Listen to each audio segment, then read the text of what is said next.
Vamos a abrir nuestras Biblias en el libro de Romanos, capítulo 1, y nos quedamos en el versículo 12. Ya llevamos 12 versículos en 6 estudios, y en esta mañana vamos a ver el versículo 13 y el versículo 14. Si nos da tiempo, el 15. Romanos 12, versículo 13 y versículo 14. Estas palabras. Pero no quiero, hermanos, que ignoréis que muchas veces me he propuesto ir a vosotros, pero hasta ahora he sido estorbado, para tener también entre vosotros algún fruto, como entre los demás gentiles, a griegos y a no griegos, a sabios y a no sabios, soy deudor. Así que en cuanto a mí, pronto estoy a anunciaros el Evangelio también a vosotros que estáis en Roma. Vimos en todo nuestro estudio hasta este momento que el apóstol Pablo tenía en su corazón el deseo profundo, el anhelo de ir a Roma y de poder llevar a esos cristianos romanos el Evangelio de Cristo, pero más que eso, ¿qué quería Pablo ir a hacer a Roma? Ya lo vimos en las clases pasadas. Quería ir a confirmarlos. O sea, quería que ellos realmente estuvieran seguros de que su salvación era real, y quería Pablo también mostrarles a estos cristianos que ellos necesitaban madurar, como el devocional que nos compartieron esta mañana, necesitaban aprender por ellos mismos a meditar y estudiar la palabra de Dios. Pero encontramos en el versículo 13 la causa por la cual Pablo no había podido ir a Roma. Dios le había prometido ir a Roma, y vimos también la clase pasada que finalmente Pablo llega a Roma, pero llega ¿cómo? Encadenado. Llega encadenado, custodiado por soldados romanos, y al llegar a Roma se le presta una casa alquilada donde él está constantemente enseñando y predicando la palabra de Dios. Ahora vamos a ver nosotros en esta mañana ¿por qué Pablo había sido estorbado? Y vamos a descubrir en esta mañana lo siguiente. Quiero que abran muy bien los oídos. Ayer estábamos nosotros en un desayuno de Cuautla, y durante el desayuno, pues mi alma estaba muy triste. Han sucedido muchas cosas en los hermanos, en nosotros, en hermanos de allá, en hermanos de acá, y todos los siervos de Dios estamos constantemente perturbados por las cargas, como dice Pablo, de los hermanos, de los falsos hermanos. Muchos predican a Cristo por vanidad y por envidia, otros solamente quieren destacar, otros quieren crédito, otros solamente quieren ocupar el primer lugar para que los vean en la plataforma. En fin, hay tantas cosas en el ministerio que nos desilusionan o que podrían desilusionarnos. Pero nosotros descubrimos cuando estudiamos la Biblia que el Señor Jesucristo fue muy honesto. Y una de las cosas que anoche bendijeron mi alma grandemente fue la siguiente. Estaba yo leyendo Apocalipsis capítulo 2 y Apocalipsis capítulo 3 y encontré lo siguiente.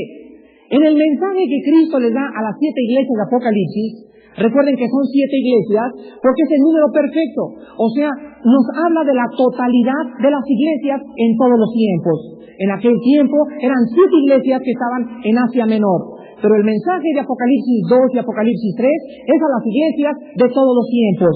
Y descubrí algo que nunca había descubierto. Yo estoy enseñando ahorita el libro de Apocalipsis, y creo que cuando enseñé el mensaje a las iglesias, no compartí lo que les voy a compartir en esta mañana.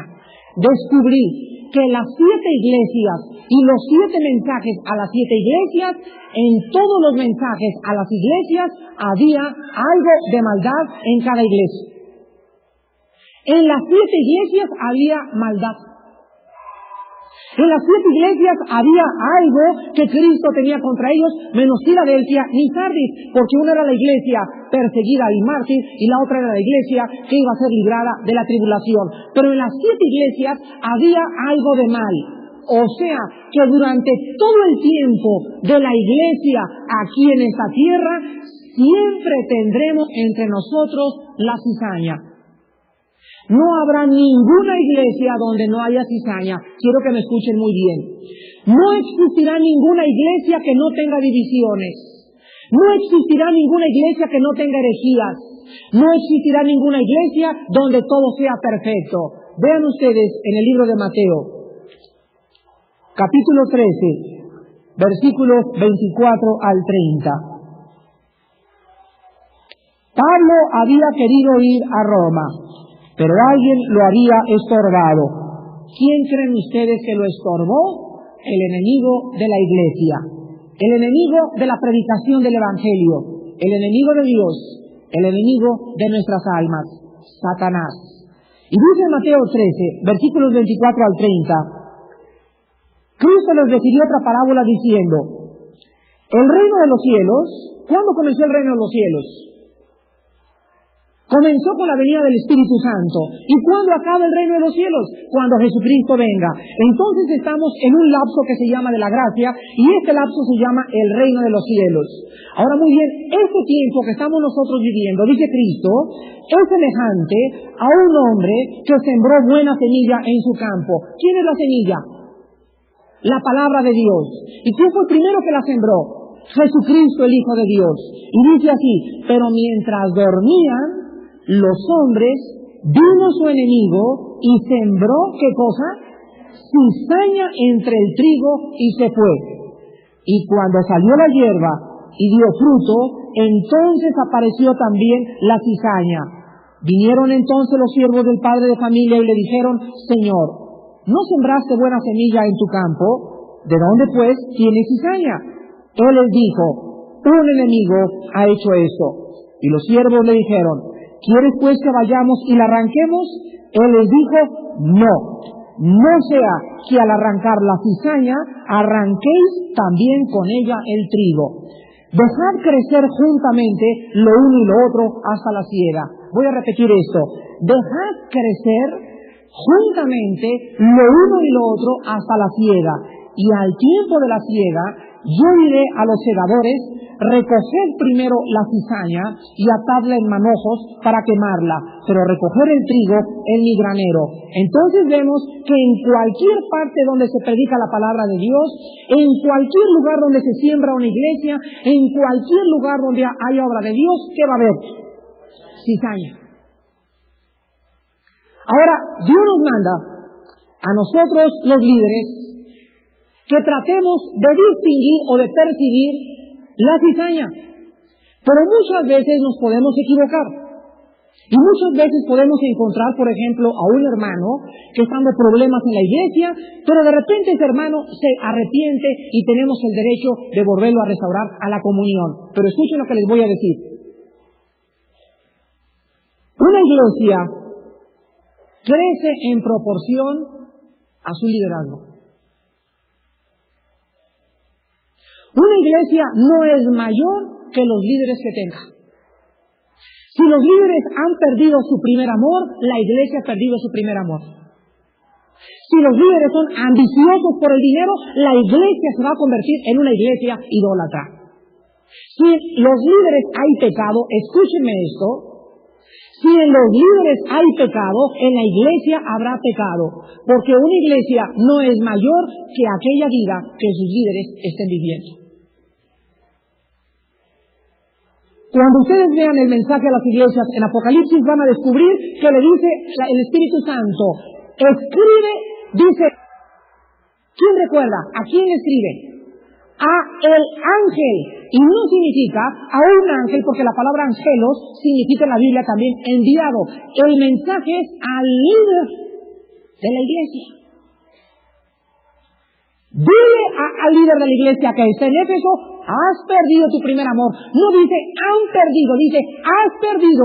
Dios nos habla a los líderes y nos dice: ustedes son la lámpara y ustedes son el símbolo y ustedes son el ejemplo de la iglesia. Y si ustedes están mal, la iglesia está mal. Y si entre nosotros los líderes, hay muchos aquí en la iglesia, creo que yo soy el único que estoy de tiempo completo. Pero hay muchos de ustedes que trabajan, y si ustedes no tienen tiempo para involucrarse con su iglesia, ¿qué ejemplo podemos dar de líderes? No me digas, por favor, no tengo tiempo para involucrarme, a ser diácono y ayudar a la iglesia, porque entonces no tienes tiempo para nada. Necesitamos tener tiempo para la iglesia, para servirla, y estamos urgidos de líderes. Estamos urgidos de diáconos, estamos urgidos de hombres fieles, en que podamos descansar y que podamos decir, a pesar de sus ocupaciones, tiene tiempo para reunirse con nosotros, para meditar, para orar y para buscar el reino de los cielos. Y yo los exhorto a todos ustedes que están envueltos en diferentes negocios, que el día de mañana puedan acercarse conmigo o con cualquiera de los líderes y que nos digan, aquí está mi vida, quiero decirles que les ofrezco 3 horas a la semana en que les puedo ayudar como un servidor de Cristo. Ojalá que al ratito todos los hombres de esta iglesia, absolutamente todos, sean diáconos. Que todos estemos involucrados en el reino, que todos estemos ganando almas. Necesitamos diáconos para mandar a visitar a las familias.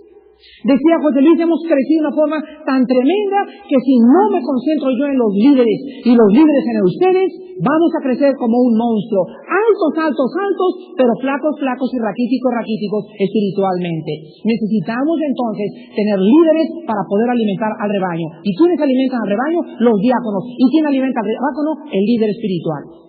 El pastor no puede alimentar a toda la congregación. El pastor tiene que concentrarse en los líderes, en los jóvenes y en los diáconos, en los ancianos. Y ellos tienen que hacer la obra del ministerio. Entonces vamos a estar conscientes de que la iglesia va a crecer en proporción al liderazgo que tenga. Y vemos aquí entonces en Mateo 13 el principio de esta mañana. Tendremos entre nosotros oposición. No se molesten, hermanos, cuando en la iglesia haya fricciones. Oigan, pues fíjense que en la iglesia se peleó la familia Pérez y bueno, vino el señor Pérez y destruyó el coche contra su Volkswagen y se bajó el otro y sacó el gato y lo correteó durante toda la colonia. ¿Y son cristianos? Sí, son cristianos. ¿Y cómo pueden dar ese ejemplo? Simplemente, como decía el hermano José en la mañana, no tienen tiempo para meditar la palabra de Dios y viven en la carne nada más. Pero es normal. Es normal. ¿Son cristianos? Sí, son cristianos, pero no son ángeles. Ahora, no vamos a justificar el pecado de ninguna manera, pero sí vamos a entender algo. Que si nosotros entendemos esto, ¿saben ustedes cuál es la definición de fricción? Fricción es el roce o el calor que producen dos piezas al ser rozadas una contra la otra. Pero si tú tienes dos piezas, por ejemplo, los pistones de un coche, suben y bajan, y si no tienen aceite, ¿qué les pasa? Se deshiela. Entonces, mientras haya fricciones en una iglesia, nos está mostrando que hay vida, ¿no es cierto? Si hay problemas, hay vida en una iglesia. Lo único que necesitamos es echarle a las fricciones aceitito, el Espíritu Santo. Entonces, tratar con esas fricciones, atacar esas fricciones y poder comenzar nosotros a entender que nosotros estamos a ayudarlos a ustedes a que puedan solucionar sus fricciones. Nos hemos cansado de decirles, si hay problemas en alguna familia, comuníquenoslos. Armando, necesito verte a las 11:30, hago una cita contigo y te espero ahí a la entrada, vengo a las 11 de la mañana, tengo un asunto con mi esposa que queremos platicar contigo, estoy para servirles.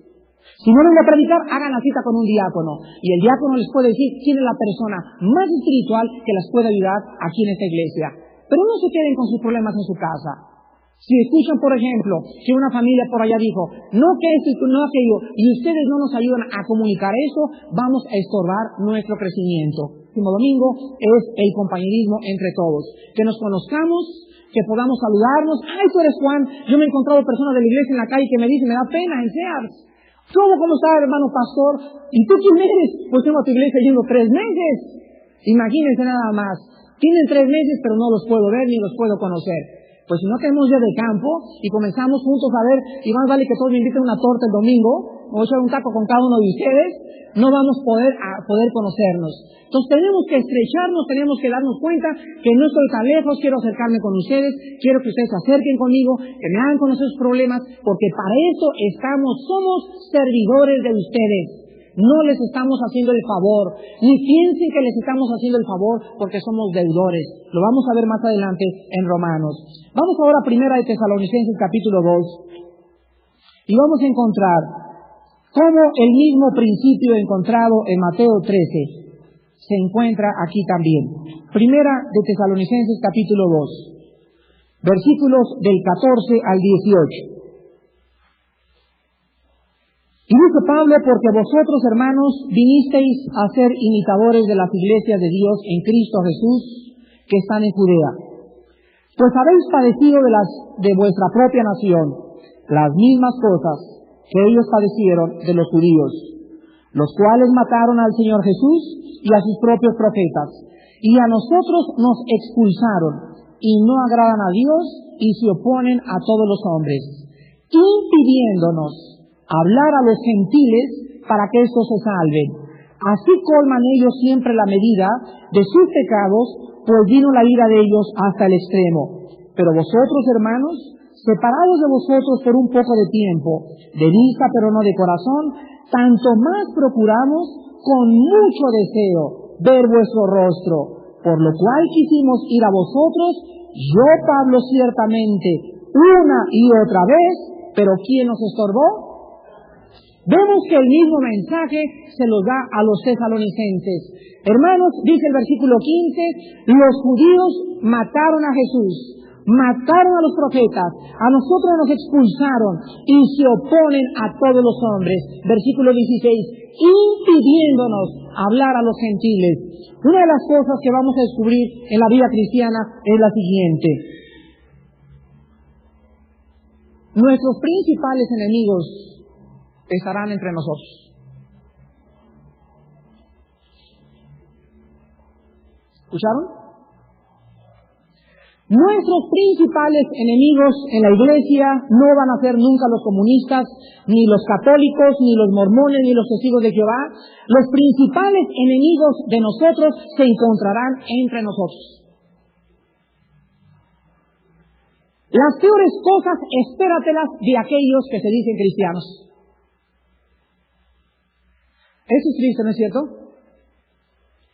Pero estás advertido. Para que cuando suceda, no digas, yo ya no quiero ser cristiano, porque si ellos se dicen cristianos y hacen eso, ¿qué me espera a mí entonces? No te desilusiones, porque Cristo no los advirtió. Vean ahora Hechos capítulo 20. Es que el enemigo, hermanos, tiene que estar dentro. Es muy inteligente. El enemigo tiene que estar dentro para hacer daño. Hechos 20, versículos 28 en adelante. Nos encontramos a Pablo despidiéndose de la iglesia de Éfeso. Ya se va Pablo. Ya no vuelve a regresar a Éfeso. De ahí se va a Macedonia, llega a Macedonia, les manda la carta a los efesios y entonces manda a Timoteo a que se quede de pastor en Éfeso. Es importante entonces las últimas palabras de Pablo a esta iglesia. Ya no regresa Pablo con los efesios y les dice en el versículo 28. Por tanto, está hablándoles a los líderes. Mirad por vosotros y por todo el rebaño en que el Espíritu Santo os ha puesto. ¿Por qué? Muy bien, esta palabra obispo se tradujo de tres maneras. Se tradujo pastores, se tradujo ancianos y se tradujo obispos. Es la misma palabra presbúteros en el griego, que significa anciano, gobernante o líder. Cuando vean ustedes en la Biblia pastores en Hebreos 13, o ancianos en Tito 2, o ancianos en Hechos, o obispos en 1 Timoteo 3, es la misma palabra. A los que ha puesto a Dios por líderes, para apacentar la iglesia del Señor, la cual Él ganó por su propia sangre. Porque yo sé que después de mi partida entrarán, ¿en dónde? En medio de vosotros. Corderitos, dice. Perritos Cocker Spaniel. Dice, lobos rapaces, que no perdonarán al rebaño. Y de vosotros mismos, de entre ustedes mismos, se levantarán hombres que hablen cosas perversas para arrastrar tras sí a los discípulos. Pablo, guiado por el Espíritu Santo, les advierte a la iglesia de los Efesios y les dice, cuídense de los perros en Gálatas. Así les dice. Una vez, cuando yo prediqué, no en contra de las lenguas, sino en contra del abuso de las lenguas, y les dije que aquellos que usaban el don de lenguas y que no era bajo el Espíritu Santo parecían coyotes aullando, y un hermano me dijo, ¿por qué les dijiste tan feo? Y les dije, Pablo les dijo peor, Pablo les dijo perros. ¿Dónde? Lee Gálatas. Y les dijo lobos. ¿Dónde? Lee Hechos 20. Entonces Pablo les dice lobos rapaces, les dice perros en Gálatas. ¿Por qué hay personas entre nosotros que cómo se caracteriza un perro? Un perro se caracteriza porque está mordiendo o tratando de atacar a la gente. Ya hay cristianos, o con el nombre cristianos, que tienen esta característica, que están tratando de causar daño. Ahora, cuando ustedes investiguen y cuando ustedes sepan que hay hermanos o familias que están causando daño o divisiones a la iglesia, ustedes serían cómplices si nosotros los líderes no estuviéramos enterados de esos problemas. Ustedes tienen que traer los problemas a los pastores, a los líderes, para que nosotros podamos inmediatamente tratar de detener ese estorbo al crecimiento de la iglesia. Porque entre nosotros mismos habrá hombres que se levantarán para hablar perversidades y comenzar a sacar poco a poco a los discípulos del camino del Evangelio del Señor. Vean ustedes Hechos 13 ahora, Hechos 13.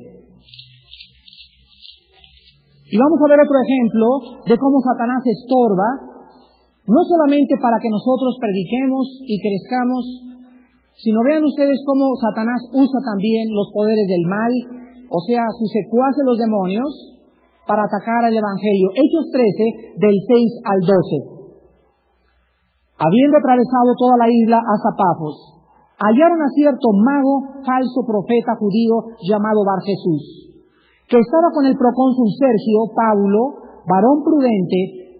Llamando a Bernabé y a Saulo, deseaba oír la palabra de Dios, pero les resistía Elimas, el mago, pues así se traduce su nombre, procurando apartar de la fe al procónsul. Entonces Saulo, que también es Pablo, lleno del Espíritu Santo, fijando en él los ojos, dijo: oh, lleno de todo engaño y de toda maldad, hijo del diablo, enemigo de toda justicia, ¿no cesarás de trastornar los caminos rectos del Señor?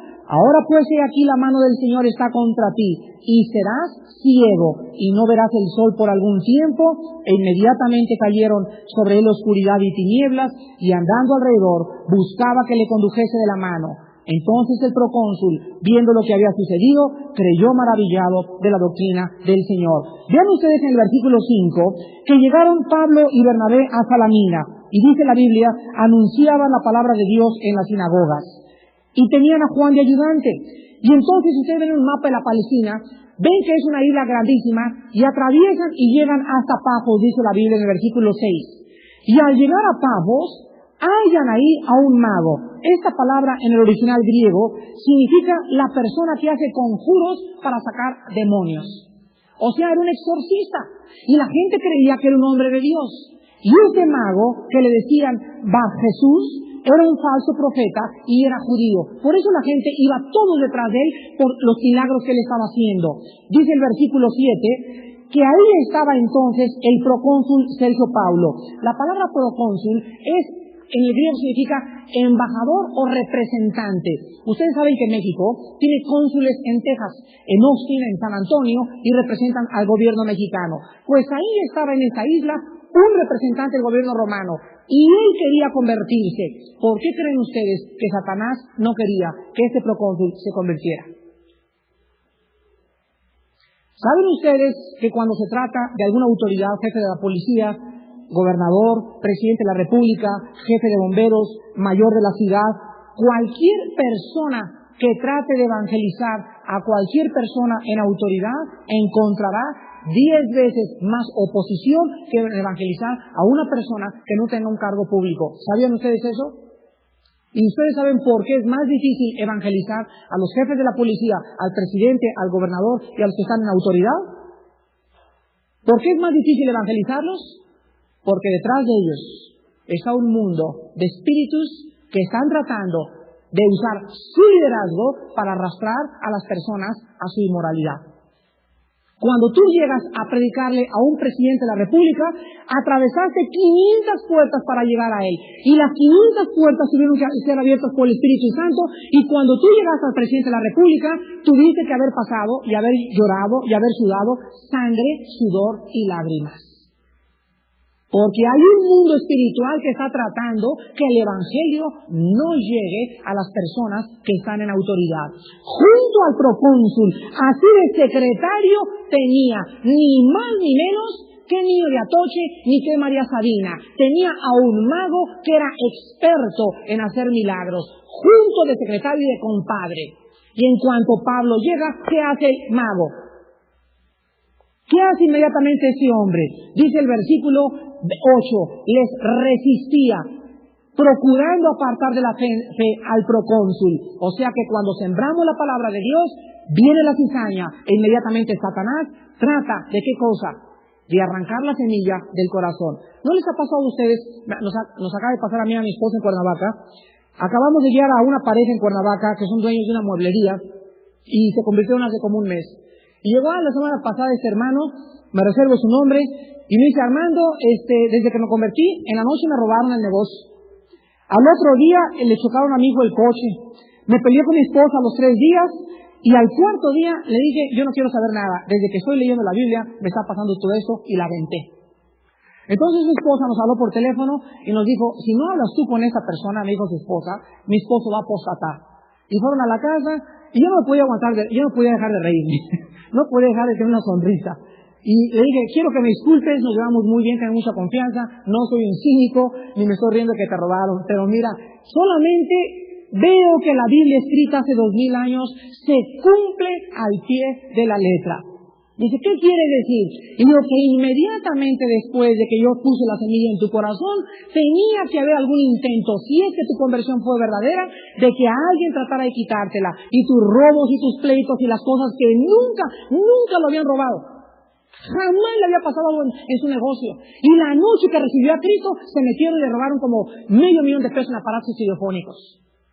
Y entonces en ese momento le dije: quiero que entiendas que Satanás es activo. ¿Pero por qué Dios me permite eso? Y le dije: porque ahora te va a comenzar a enseñar a Dios que tengas o no tengas los aparatos estereofónicos, tú tienes que tener paz. ¿O que solamente vas a recibir a Cristo por el beneficio que tienes? ¿Vas a servir a Dios porque nunca te roban y porque nunca te pasa una tragedia? Dios dio, Dios quitó, sea el nombre de Dios bendito. Y en todo esto no pecó Job en su lengua. Tenemos que darnos cuenta que cuando un hermano hace una decisión y le comienzan a pasar cosas extrañas, fue verdadera la decisión. Me reía porque yo me reía y luego al ratito comencé a llorar con mi esposa y dije: fulano de tal, me da tanto gozo saber que fue una conversión verdadera, porque si no hubiera sido verdadera ni siquiera te hubiera pasado nada, al diablo ni le interesaría. Pero en cuanto se siembra la semilla verdadera, él tiene que venir y tratar de arrebatar esa semilla, y cuando se convierten vienen filósofos y se te aparecen magos y se te aparecen cuates de la dianética y se te aparecen gurús y se te aparecen primos, y viene el ladrón a mandar un ejército de personas a arrancar del corazón la semilla de la palabra. La Biblia lo dice. Ahora, si tú eres cristiano y tienes 6 meses de cristiano, 1 año de cristiano, y nadie ha venido a meterte dudas, y de pura casualidad tampoco has visto un programa de televisión que no fue duda y que te metió duda, entonces yo puedo dudar que la semilla está en tu corazón. La semilla y la palabra es como una moneda de oro que Dios me da, y dice Pablo: tengo el buen depósito, y lo guarda acá. Y le dice a Timoteo: guárdalo, Timoteo. Significa en el griego hacer esto: amarrarte con cadenas y que nadie quite ese depósito, porque vas a atravesar un valle donde te van a jalar por un lado, por el otro, te van a picar con el propósito de abrirte y robarte ese tesoro que traes, el buen depósito del Espíritu de Dios. Entonces Dios ha depositado en nuestras vidas un tesoro, dice en 2 Corintios 4, y este tesoro está en vasos de barro, ni candado traemos. Lo único que defiende el tesoro son nuestras convicciones. Y tú tienes que atravesar este mundo de valle de lágrimas sin que nadie, vamos a llegar todos arañados, arrancados, con cicatrices, descalabrados, pero podemos llegar y abrir y decirle: Señor Jesús, aquí está el depósito, y lo saco y ahora te lo entrego. Y Él nos dice: bien, bien, siervo fiel, entra a mi descanso, porque tuve hambre y me diste de comer, tuve sed y me diste de beber. Hemos sido verdaderamente fieles al Evangelio de Jesucristo. Vean en el versículo 44 y 45 del mismo capítulo 13. Otra clase de oposición. Hechos 13, 44 y 45. El siguiente día de reposo se juntó casi toda la ciudad para oír la palabra de Dios. O sea, vida nueva tiene su desayuno. Casi todo el mundo ahí para ir a vida nueva. Versículo 45. Pero viendo a los comunistas, ¿eso dice? ¿O estoy leyendo mal? ¿Quiénes? Viendo los judíos la muchedumbre, ¿qué les pasó? ¿Cómo hay celos entre nosotros? ¡Qué tremendo! ¿No se imaginan ustedes cómo cuando un equipo es usado por Dios, o una iglesia usada por Dios, o un hombre usado por Dios, ustedes no se imaginan los celos que se despiertan? Pero no entre los no cristianos, por favor. entre los cristianos. Es increíble. Ellos son los que se oponen, ellos son los que critican, ellos son los que dicen, ellos son los que atacan. Y durante mucho tiempo yo he aprendido, caminando con el Señor, que la mansedumbre es no defenderse.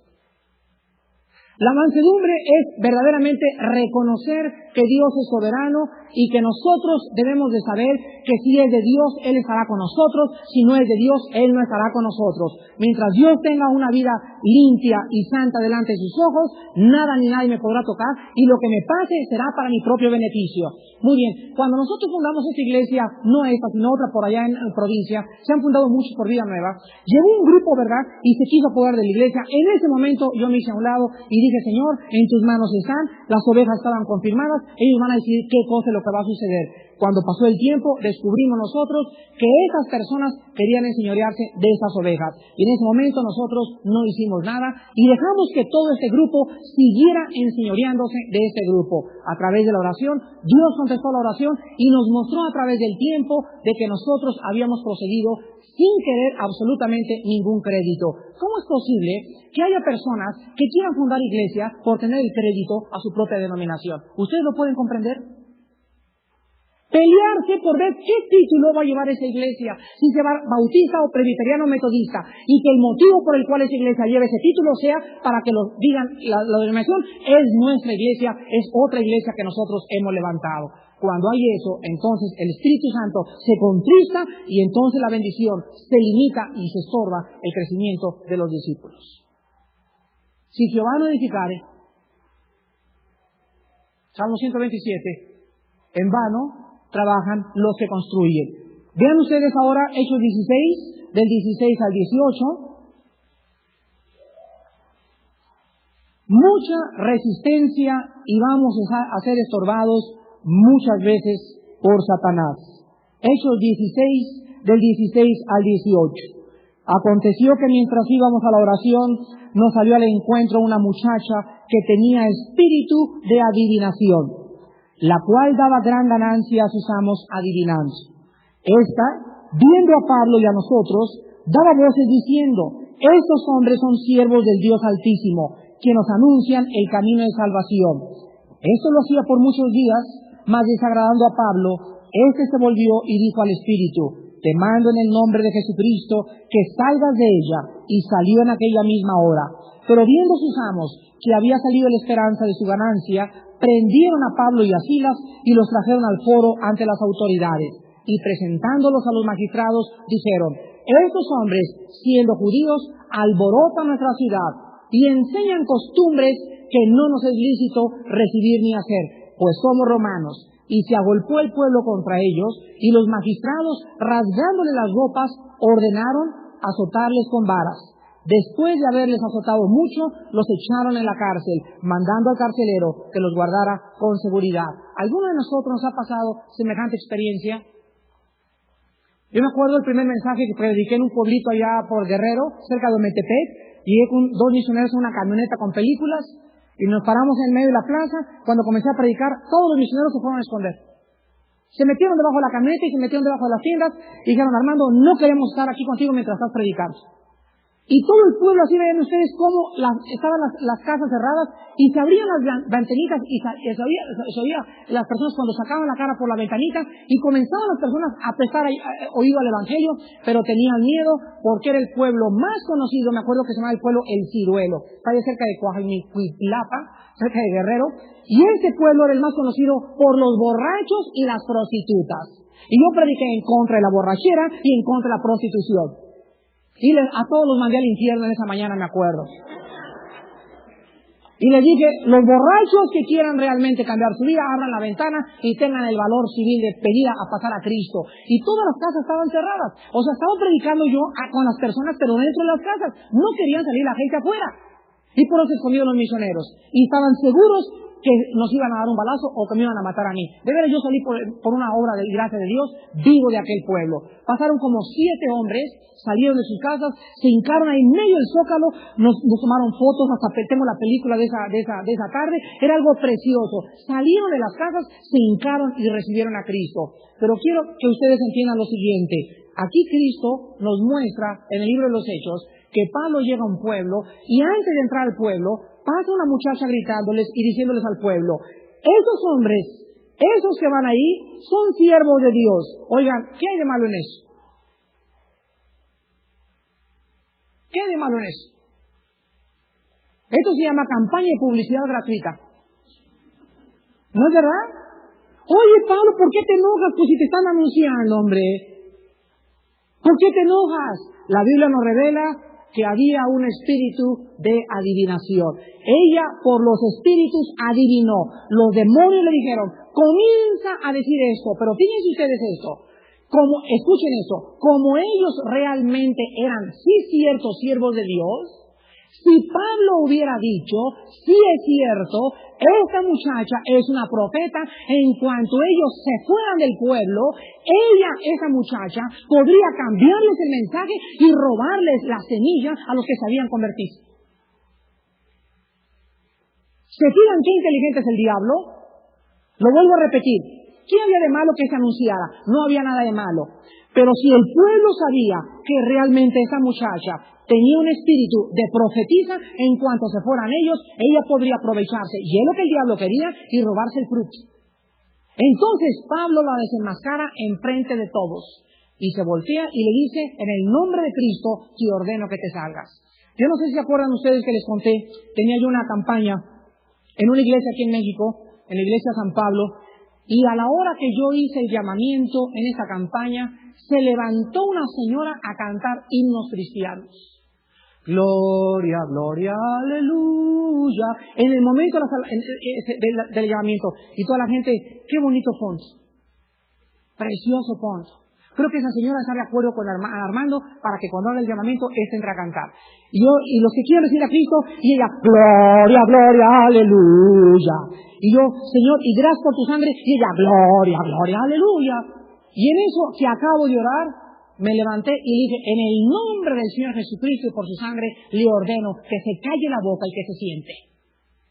Y todo el mundo volteó y ella hizo así los ojos y se sentó.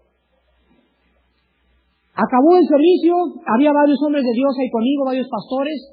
Me llamaron: oye, ¿qué te pasa? ¿Qué pasó esto y el otro? Y el pastor de la iglesia que se acerca y me dice: Armando, el hermano Valencia, me dice: Armando, quiero decirte que hemos tenido problemas con esta señora, y fíjate que es una señora que a veces la piel se le pone caliente, caliente, caliente, y a veces la cara le cambia de expresión. Y hemos tratado de ir a visitarla a su casa y no hemos podido ir. Y en ese momento yo discerní y le dije: esa mujer tiene un espíritu religioso. Un espíritu religioso demoníaco. Hay espíritus de demonios que no solamente, acuérdense que se disfraza como ángel de luz Satanás. Y esa mujer creía que podía hacerme un favor y estaba robándose la semilla cuando yo estaba orando por aquellos que se estaban convirtiendo. Yo discerní mi espíritu que no era de Dios y la reprendí públicamente y se sentó. Pues fueron los hermanos, me cuentan después, creo que no volvió a regresar a la iglesia. No pudieron sacarle los diablos o los demonios, no quiso aceptar a Cristo, pero tenía 1 año y medio en la iglesia causando problemas y no habían podido discernir que era una falsa mujer. ¿Se dan cuenta? Entonces vamos a encontrar, otra vez me encontré que tenemos una cita en Cuautla, un estudio. Saben ustedes que en Tepoztlán y en Cuautla hay muchos brujos. Y llegó una señora y en el momento en que yo estaba dando el estudio comenzó: sí, amén, gloria a Dios, amén, amén, aleluya, gloria a Dios, sí, amén, amén, gloria a Dios, aleluya. Y tenía 15 minutos con sus aménes y sus aleluyas. Y cualquier cosa: sí, amén, amén y gloria a Dios. Me molestó muchísimo. Y me volteé y le dije lo mismo: señora, le pido en el nombre de Cristo que se calle la boca. Y se cayó la boca, y acabó el estudio, y vino su hija y me dijo: Armando, fuiste muy grosero con mi madre. Y me conseguí y le dije, tu mamá tiene un espíritu religioso. ¿Cómo? Pero si es puro amén y aleluya. Ese amén y aleluya, no cualquiera que me dice Señor, ni expresa con su boca que Cristo es aleluya o que Cristo es amén, tiene el Espíritu Santo. Vamos con tu mamá y hablamos con su mamá y encontramos que la mamá seguía practicando la brujería. Y durante el estudio, con sus amenes y sus aleluyas, ¿qué es lo que quería? Distraer la atención del estudio. Y así vamos a encontrar que Satanás puede usar a los niños. Por eso cuando ustedes sean predicadores y pasen aquí al frente, van a encontrar algo. Es bien importante que cuando comuniquemos la palabra no haya distracciones. Y Satanás es el amo de las distracciones. Y usa un niño llorando, usa un padre que no ha corregido a su hijo y corriendo por allá. Y en ese momento que se dice algo importante, tú volteas a ver al niño y no oíste aquello que podía bendecir tu corazón. Podemos distinguir al diablo que siempre va a querer estorbar el evangelio. Una señora otra vez en otra campaña estaba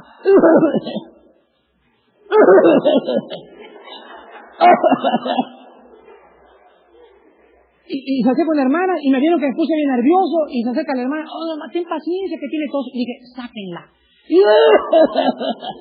Hermano, pero ten paciencia. Y dije, sáquenla por favor.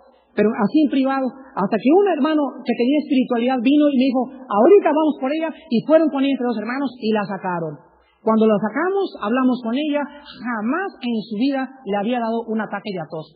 Ella nos lo dijo, no sé qué me pasó. Y dije, señora, usted necesita recibir a Cristo. Porque en ese momento usted estaba siendo el instrumento. No estoy diciendo que estaba poseída, pero sí Satanás podía usar sus cuerdas vocales y hacerla toser mientras estaba llevando el mensaje. Y yo lo estaba discerniendo. ¿Cómo podía seguir predicando con esa señora ahogándose ahí a mi lado? Dice Pablo, he sido estorbado y no he podido llevarle la palabra. Regresamos a Romanos y tenemos que estar conscientes de esto. Y acabamos con esto, dice el versículo 13 también. Yo quiero ir a ustedes para tener algún fruto, como entre los demás gentiles. Vemos nosotros entonces que Pablo quería ir a la cosecha. Vean ustedes, allá estaba Roma y se sembró un campo. Y yo como granjero voy al campo. ¿A qué voy al campo? ¿Qué voy a buscar? Si lo que yo sembré hace 3 o 4 meses está creciendo, ¿no es verdad? Ahora muy bien, si yo voy a un campo y no veo fruto, ¿qué significa? ¿Saben ustedes qué fue lo único que el Señor Jesucristo maldijo en esta tierra? Lo único que Cristo maldijo en esta tierra, lo único que maldijo, Él no vino a maldecir. Él no vino como juez, Él no vino a condenar, Él vino a buscar y a salvar lo que se había perdido. Y lo único que maldijo fue una higuera que se secó de la raíz hasta la punta. ¿Y saben ustedes qué fue lo que usó Adán y Eva para taparse en el Edén? Hojas de higuera. ¿Cuál es la relación entre la higuera del Génesis y la higuera que Cristo maldijo? ¿Cuál es la relación? Que Dios siempre maldecirá. Acuérdense que la palabra maldito tiene 2 significados en el hebreo. Significa abandonado por Dios o destinado a la destrucción. Dios siempre juzgará al cristiano que se dice cristiano y no está produciendo fruto. Vean Juan capítulo 15. Y nosotros los líderes, escúchenme diáconos, escúchenme jóvenes discípulos, tenemos que buscar fruto. Hace poco le dije a un hermano mío en Cristo, fulano de tal, ¿cómo vas en tu casa dando tus estudios?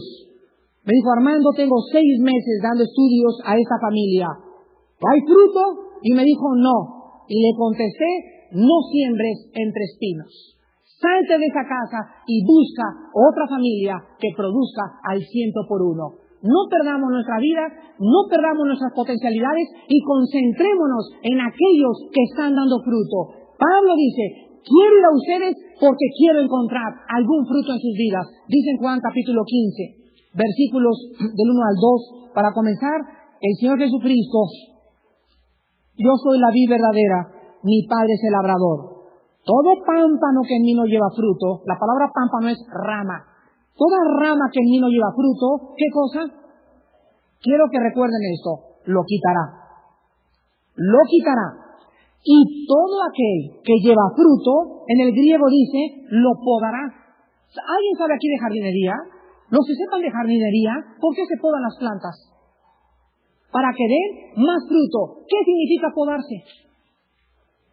Cortar. En nuestras vidas, Dios nos va a traer problemas y tribulaciones porque nos está podando. La palabra en el griego limpiará se usó también en el griego clásico, purgar o limpiar a través del sufrimiento. Entonces hay sufrimientos en nuestras vidas que tienen el propósito de que demos más frutos. Y ahora dice el versículo 5, yo soy la vid, vosotros las ramas, el que permanece en mí y yo en él, este lleva fruto, porque separados de mí nada podéis hacer. ¿Quiénes dan fruto de acuerdo al versículo 5? ¿Quiénes? ¿No dice eso? Porque todos los cristianos estamos en Cristo. Los que permanecemos. El devocional de esta mañana.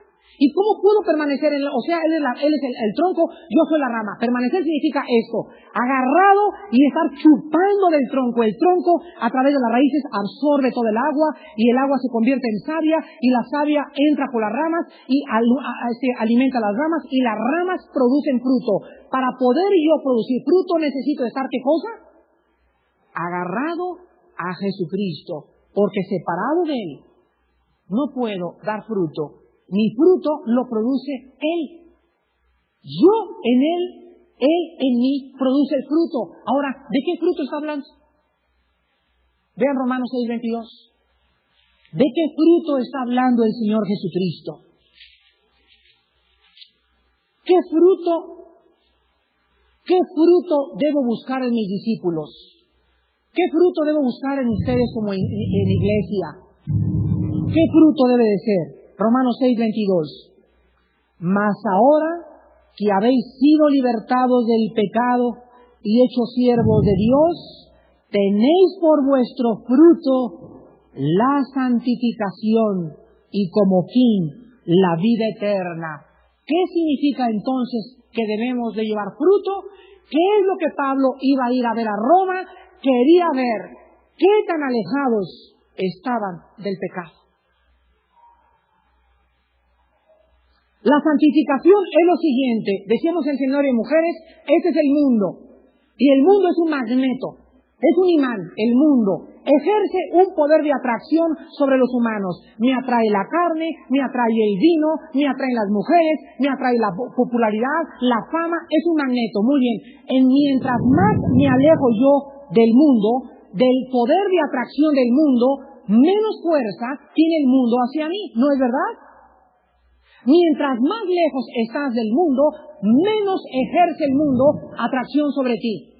Ahora hay cristianos que no han podido romper la atracción del mundo. ¿Cuál es el problema? Que no tienen tiempo de devocionales ni meditar en Cristo. ¿Saben qué es lo que buscamos entonces en nuestros discípulos? Yo siempre veo a un joven que estoy discipulando cómo mira a las mujeres más jóvenes que él. Cuando veo a un discípulo mío en medio de 5 o 6 muchachas con ojos transparentes, yo estoy viendo fruto en ese discípulo mío. Cuando voy a la casa de una familia y estoy discipulando a esa familia y veo que la semana pasada el hombre de negocios tenía una licorería en su casa y a los 15 días les dije que no podíamos tener los cristianos licor en nuestras casas y los tiran a la basura, ¿qué estoy viendo en ellos? Fruto. Porque cada vez se están alejando más del pecado. Cuando voy a casa de un muchacho que estoy discipulando y veo que cuando yo comencé a discipularlo tenía una póster de Forra Fawcett ahí en bikini atrás de la puerta de su casa y llego a la otra semana y ya no tiene el póster, ¿qué está dando ese muchacho? Fruto. Cuando veo que una señora tenía fama de ser la chismosa número 1 de la iglesia y pasan 2 meses y me dicen las hermanas, no ha vuelto a abrir el pico la dama esa, ¿qué estoy viendo? Fruto. Hermanos, tenemos que dar fruto. Y el fruto es nuestro alejamiento más y más del pecado. ¿Estás tú dando fruto? ¿Estás tú cada vez más lejos del pecado? ¿Estás sintiendo que realmente menos y menos te atrae lo que antes te atraía? Entonces Dios en esta mañana te dice, dichoso y feliz, porque si estás dando fruto, estás viviendo cerca de mí. Oremos.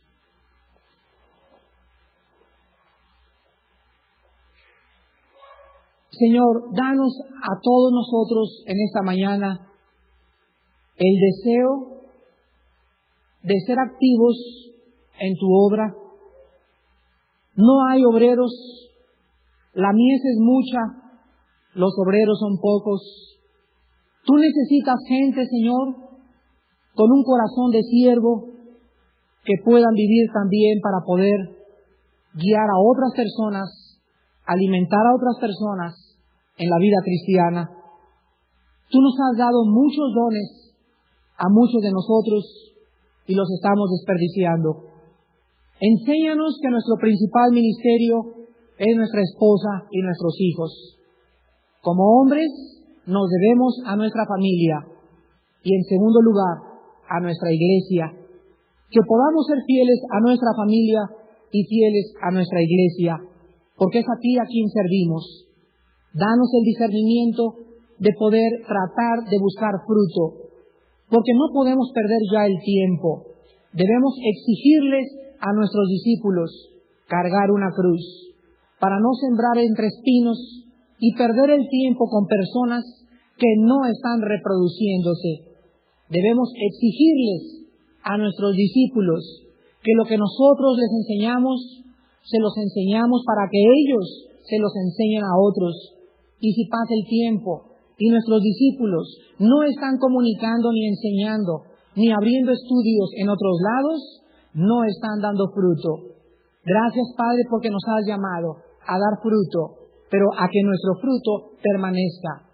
Que el fruto sea grande, porque es tuyo, Señor. Es lo que tu Espíritu produce en nosotros cuando nosotros estamos entregados en ti.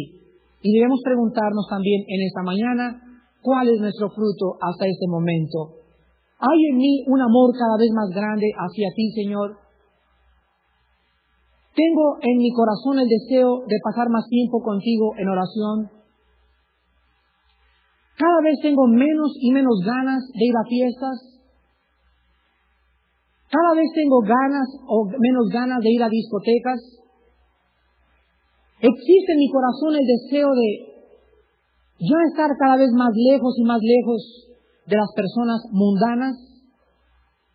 ¿Me siento a gusto con ellas o me siento a disgusto? Eso puede manifestar el fruto de tu vida. Si todavía te sientes a gusto con las personas del mundo, significa que no estás dando fruto. Porque si vamos al mundo es para llevarles tu palabra, Señor. Pero no podemos tener comunión con ellos. No hay ninguna cosa que nos una en común.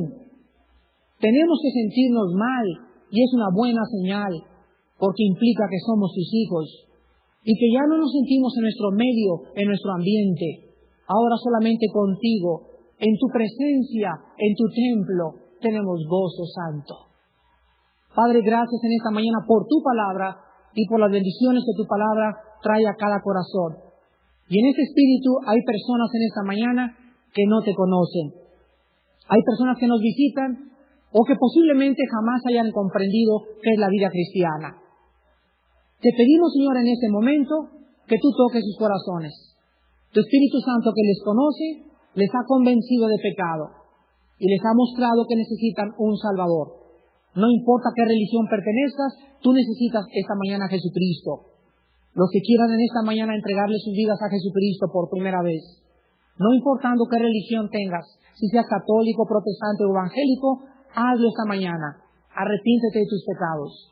Cree en Cristo como el Salvador y ábrele tu vida para que Él entre y comiences a vivir una nueva vida en Jesús. Y aquellos que se dicen cristianos y que hasta este momento no han dado fruto, no han cambiado, siguen igual, quiero que medites y reflexiones si realmente eres cristiano, porque si no estás dando fruto, el Señor te maldecirá y te quitará, porque nos ha puesto para que llevemos fruto, y ese fruto tiene que manifestarse en tu vida. Entonces, si no estás dando fruto, es hora que en esta mañana pienses sobre tu salvación, porque posiblemente no puedas tener la vida eterna y hayas vivido engañado. Y los que quieran en esta mañana hacer esta decisión y esta reflexión por primera vez, háganlo hoy que sus corazones han sido preparados por el Espíritu Santo.